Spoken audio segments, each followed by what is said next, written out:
भाद्रपद मास की शुक्ल पक्ष की दशमी तिथि को तेजा दशमी का व्रत किया जाता है और इस दिन तेजा दशमी की कथा जरूर सुननी चाहिए।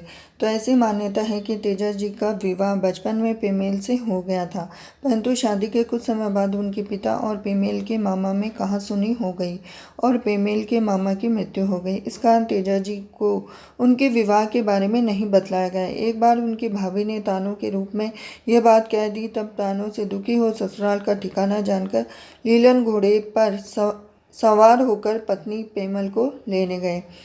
रास्ते में तेजा जी को एक सर्प आग में जलते हुए मिला और उन्होंने सर्प को बचा लिया, किंतु सर्प जोड़े से बिछुड़ जाने के कारण क्रोधित हुआ और उन्हें डसने लगा। तब उन्होंने लौटते समय डस लेने का वचन दिया और ससुराल की ओर बढ़ने लगे।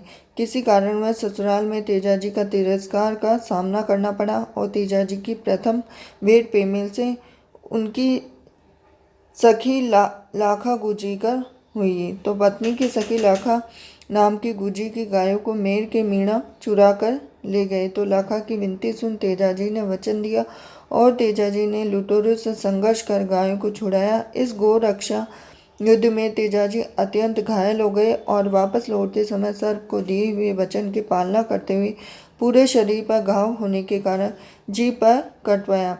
भी किशनगढ़ के पास सुरसरा में सर्पदंश के कारण भाद्रपद शुक्ल दशमी तिथि संवत 1160 23 अगस्त 1103 को उनकी मृत्यु हो गई।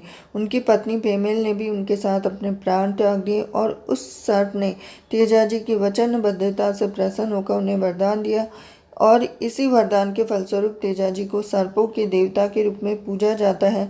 गांव-गांव में तेजा जी के देवरेव थान में तेजा जी के अश्वारोही मूर्ति के साथ नाग देवता की मूर्ति होती है। विशेष रूप से तेजा जी को जाटों का देवता बोला जाता है।